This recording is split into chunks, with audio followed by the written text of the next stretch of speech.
got here is a 12 by 24 porcelain. What Sergio's going to do first, as we are supposed to do by industry standards, is we're going to take a damp sponge, we're going to wipe off the surface. This particular surface is hardy back, but we're going to treat it like it's just a cement substrate. One of the things he's doing with that wet sponge is he's kind of saturating the surface, but he's also cleaning. One of our biggest contaminants in the industry for flooring is dust. So we're going to try to remove as much dust as we can with just a wet sponge, damp sponge, pull it out. We're also introducing a little bit of moisture into that substrate, so that way it doesn't pull all that moisture out of that mortar too quick. We got that done. He sponged it off. He's kind of treated his tiles, where he's got his tiles cleaned off on the back of it. Now he's going to basically take the mortar, which we're showing 820 here. Again, the application is going to be just like the 725. He's going to take it, he's going to use the flat side of the back of his trowel. He's going to take that, he's going to key it into the surface, or he's going to burn it into the surface. It just depends what part of the country you're in, or what type of language is being used. We call it keying in. So he's going to key it into that surface. What he's doing is he's pushing that mortar into the pores to achieve the best bond that we can get. This is an industry requirement. Basically, as you can see, he's keying it in. That's the way.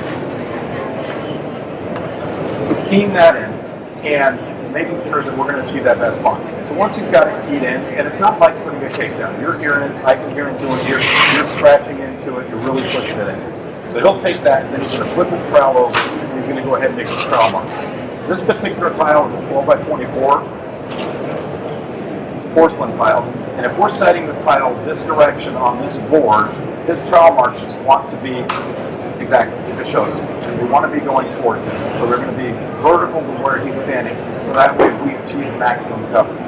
If his trowel marks were going horizontal with the way where he's standing, we're not going to have as much coverage. So we want to have as much coverage as we can get. So as he's spreading this and putting it out, he's using, he's got a 1/2 inch notch trowel there, so that way we can get the coverage that we want. I just said it a minute ago, we're looking at 80% coverage. These particular products, the 820 and 725, move up to 3/4 inches thick after beating. That means after that tile's installed, I can still have 3/4 inch of mortar underneath that. If I tried using a thin set type of mortar, we have products called 705, 710. Those are not made to go that thick. If I tried to put them that thick, or use a 1/2 inch tile and have that much mortar underneath it, what will eventually happen as it's curing out, it will shrink.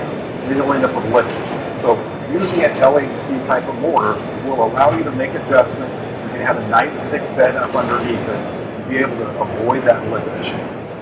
So he's putting a little bit more down just to put another one down.